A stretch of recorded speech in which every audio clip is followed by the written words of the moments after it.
The original Spyro the Dragon is a PlayStation gem and the start to a lot of people's favorite gaming franchise. Hard to believe it's turning 25 years old, so it's the perfect time to beat this game, but we gotta do it the right way. Or at least the intended way, and the only way to do that is with the original strategy guide. Yeah, these are what players used to use before we could search everything up online, so we'll be following this guide as closely as possible as we work to stop Gnasty Gnorc, collect the 14,000 gems, save the 80 dragons, and rescue the 12 stolen dragon eggs so we can get that sweet 120 completion rate. So it's time we start up a new save file and begin our playthrough of beating Spyro the Dragon the way Insomniac intended.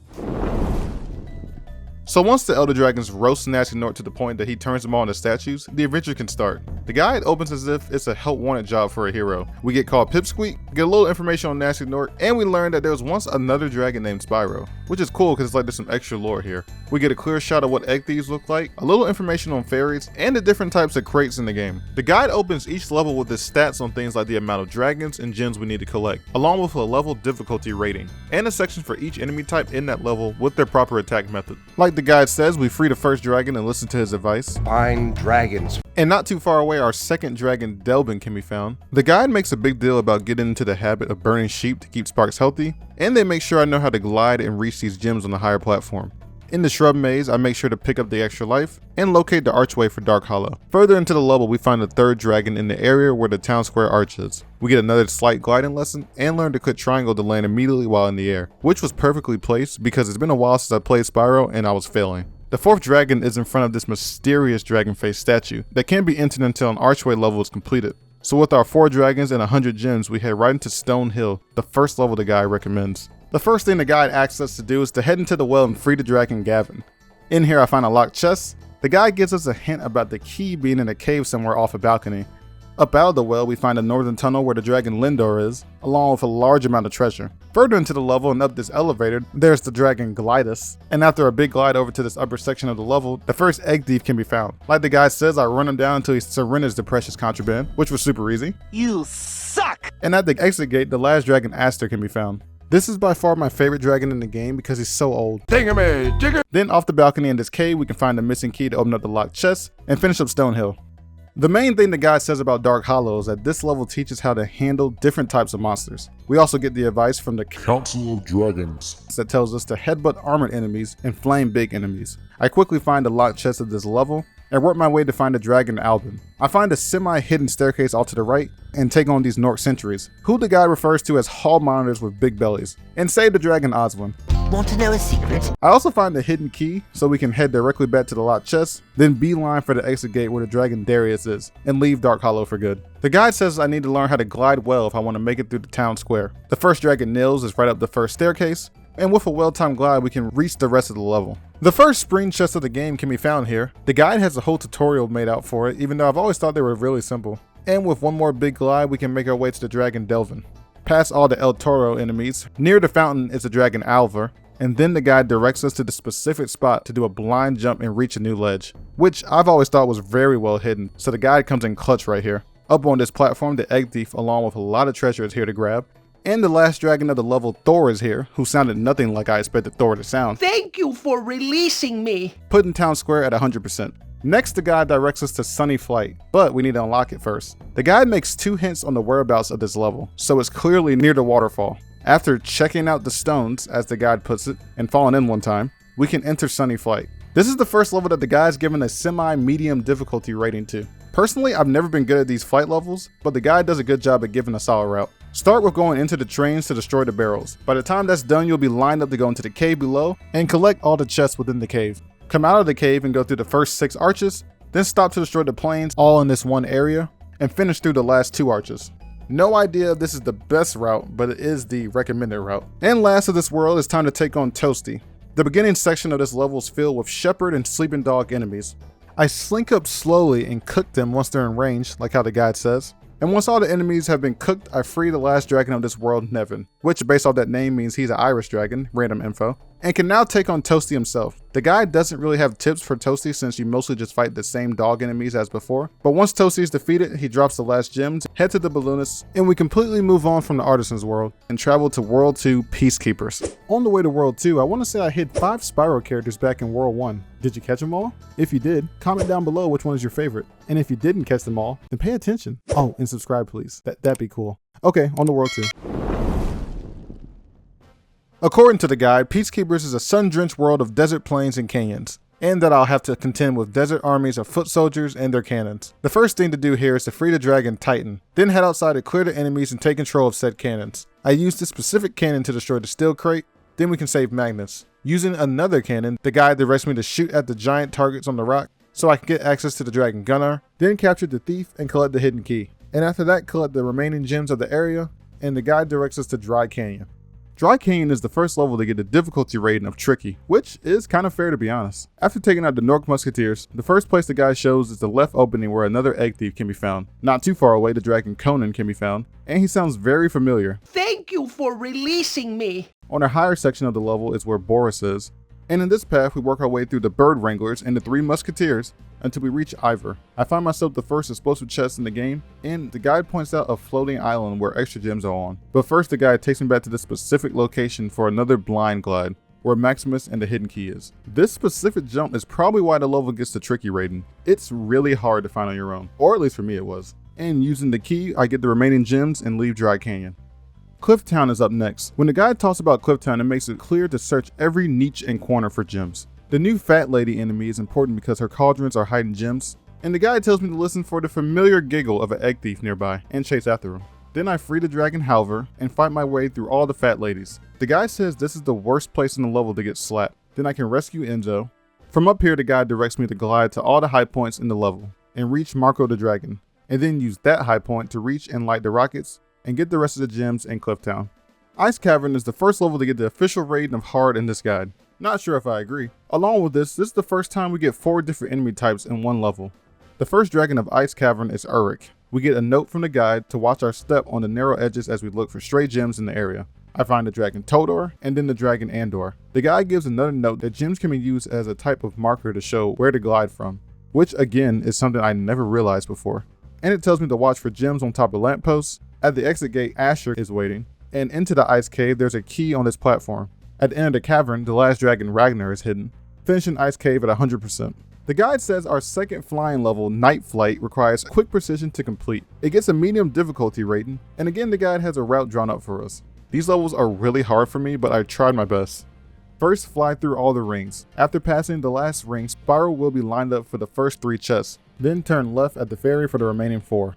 Now dive from the last treasure chest to fly through the 4 arches. Break a hard right to double back and light up these 4 lights, and now you're lined up to fly through the remaining arches and flame the remaining lights. Again, this was a lot easier said than done, and I was here much longer than you need to know. And now for Dr. Shemp, our last stop in World 2. The first thing the guide tells us to do in this level is to defeat this fat lady and see what she's hiding. I don't understand the purpose because she wasn't hiding anything special. What was that? Next, the guide makes sure for me not to forget this level's key. By going up this elevator, I can glide to it. In this tunnel, the only dragon of the level, Trundo, is here. This guy thinks he's so cool. And now we can take on Dr. Shemp.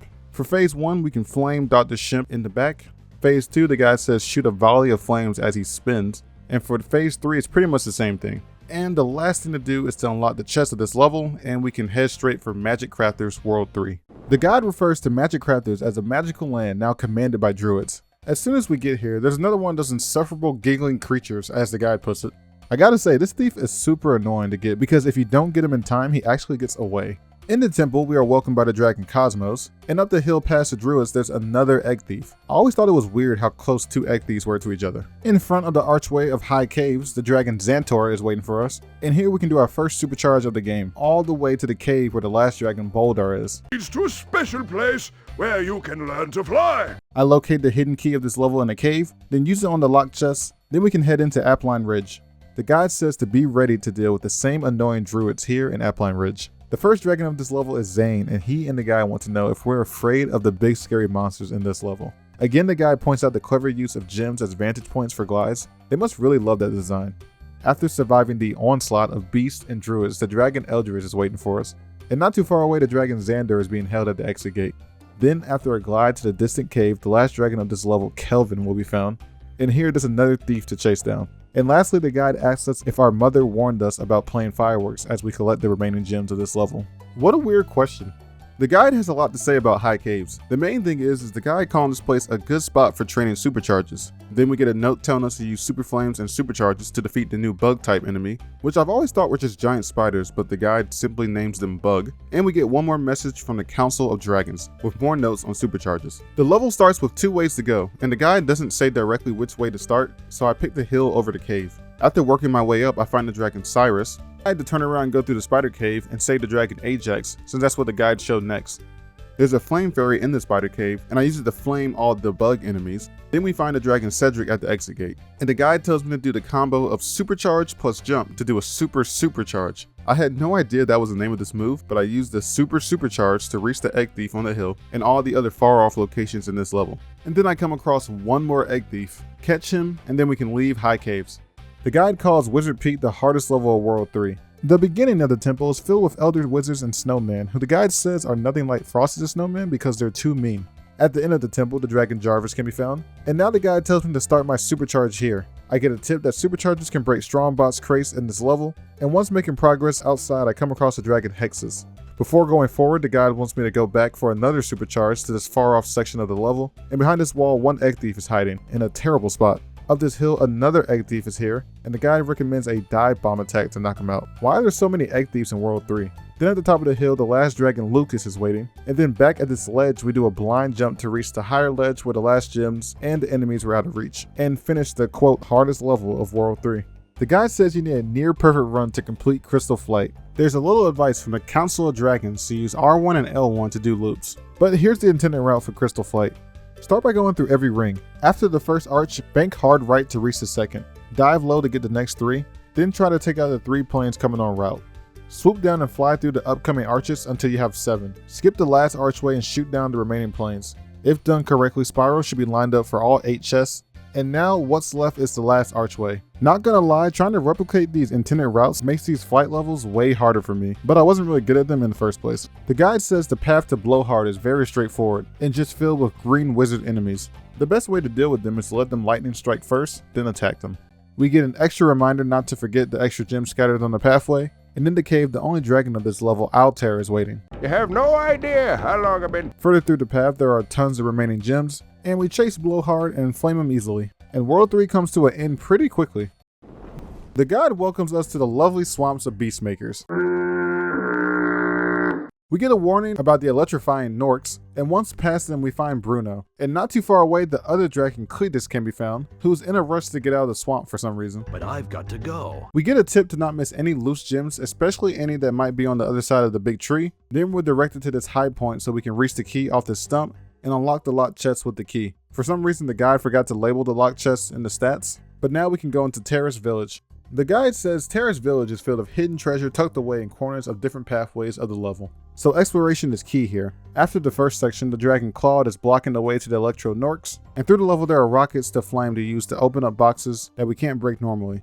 Once all the enemies are cleared out, the dragon Cyprin is waiting, and the only thing left in the level is the gems to collect, so we can leave with all 400 gems. The guide did call this the easiest level of Beastmakers for a reason, and they were right. The guide's first words on Misty Ball comes in the form of a note, telling us to search everywhere, especially behind the wooden fences for missing gems. Also that the first platforms are hard to backtrack to once at the end of the level, so we need to be diligent grabbing gems. The beginning has a hidden area where a Gnorc dude is waiting for you with some gems. We take on the army of dragon-eating plants, get eaten a bunch, until I find the dragon Roscoe. To the left there's a fleet of attack frogs that the guide doesn't say anything about, even though they're guarding the dragon Damon. The rest of the path ahead is full of tons of enemies. We're directed down the tree trunk to the cave where the dragon Zeke is waiting, and at the exit gate the last dragon Bubba is there, meaning we can leave Misty Bog with everything without having to backtrack. Treetops gets a rating as one of the game's hardest levels to complete, and I can agree because this is my favorite level in the game. The guide opens the level with by far the biggest note I've seen, talking about everything that goes on in this level, along with some strategy. Then the guide even goes on to recommend beating this level first, then re-entering it to get everything.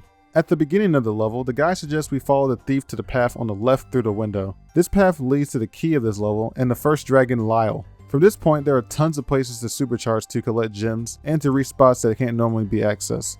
The guide recommends taking the route to the right so you can supercharge into one of the strong boxes. Then I travel back to the original path and use the key on the lockbox and save the dragon Isaac.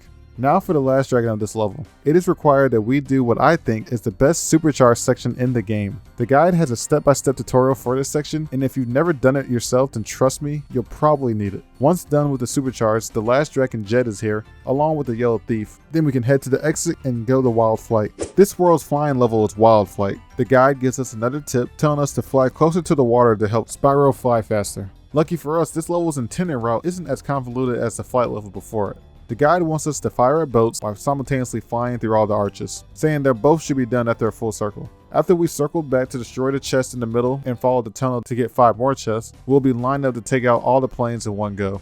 And now we can destroy the remaining 2 chests, finishing the level. This was a lot simpler than the last fight level, but these aren't really getting easier for me. Our last stop of this world is Metalhead. The guide wastes no time and gives us a hint for the key of this level. I duck, weave, and roll to avoid Banana Boy's attacks.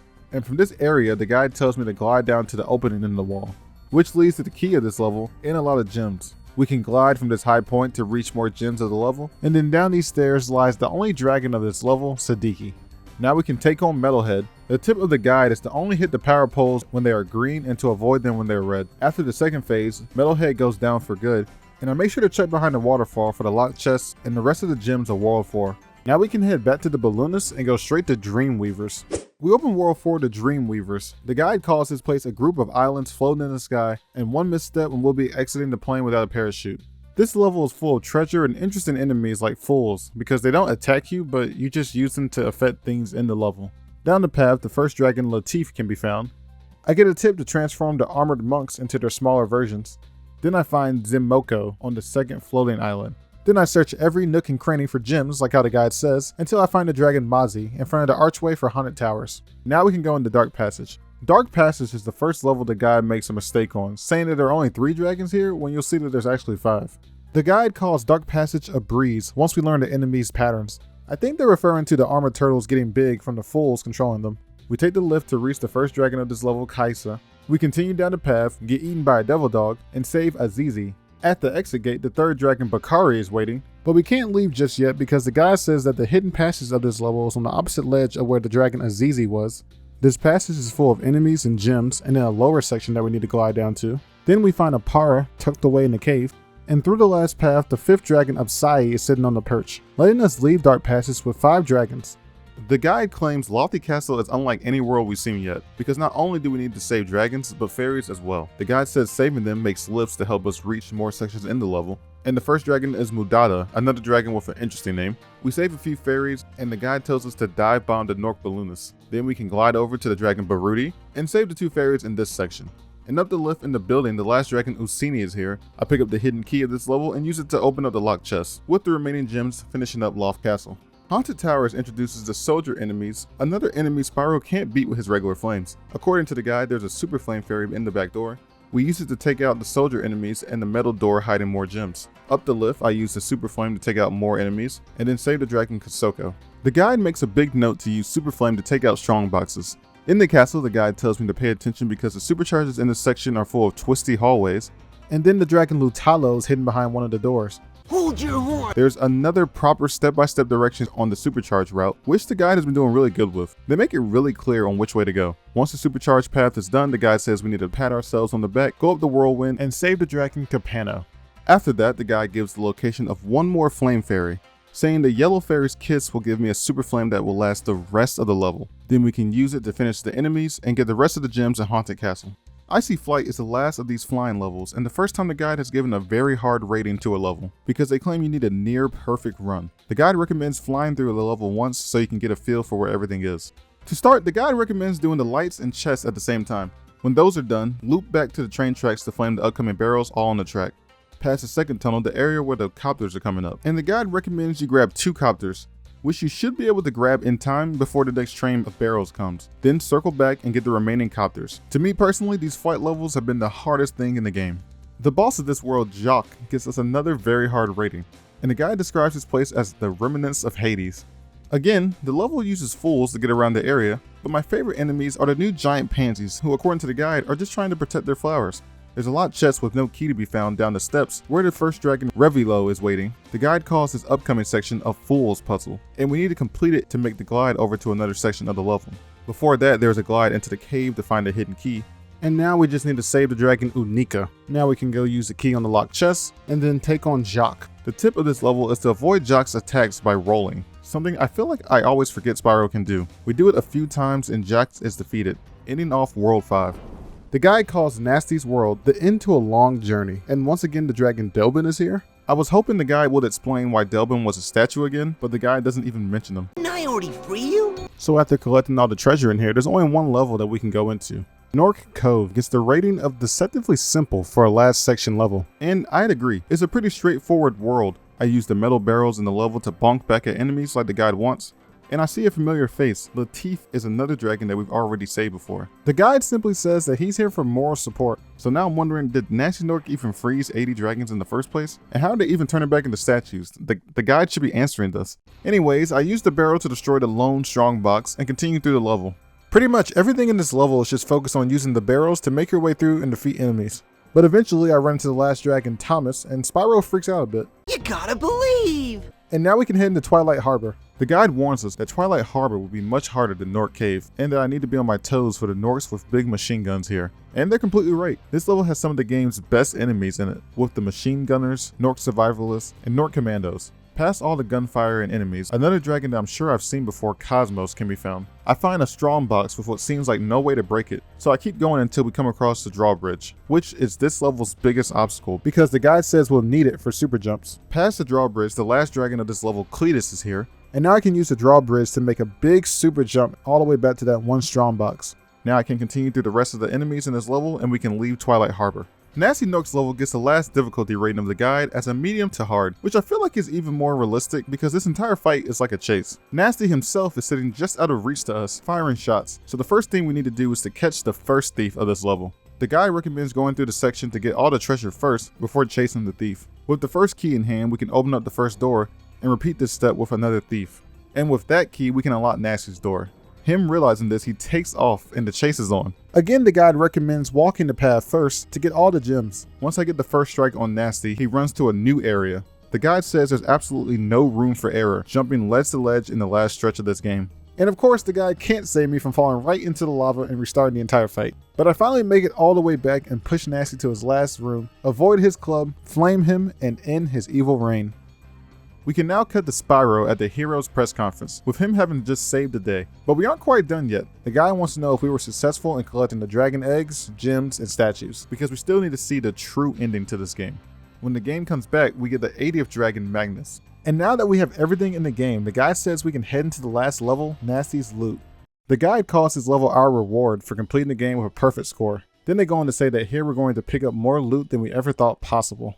Then the guide goes on to give us its last words. Good luck and have fun. You deserve it. And the only thing left for the guide are some frames of the level. This is my first time in Gnasty's loot because I never fully complete this game. But I'm happy to say that the guide did not lie because his non-stop flying and collecting gems is tons of fun. So while we collect everything, I want to take this time to say if you're still watching, thank you. This video was a lot of fun to make. And I want to do a big congratulations to the Spyro the Dragon franchise and its community for 25 years. Spyro is a huge gaming icon and a lot of people's childhood, so I hope this was something that a Spyro fan could watch and enjoy. So yeah, thank you.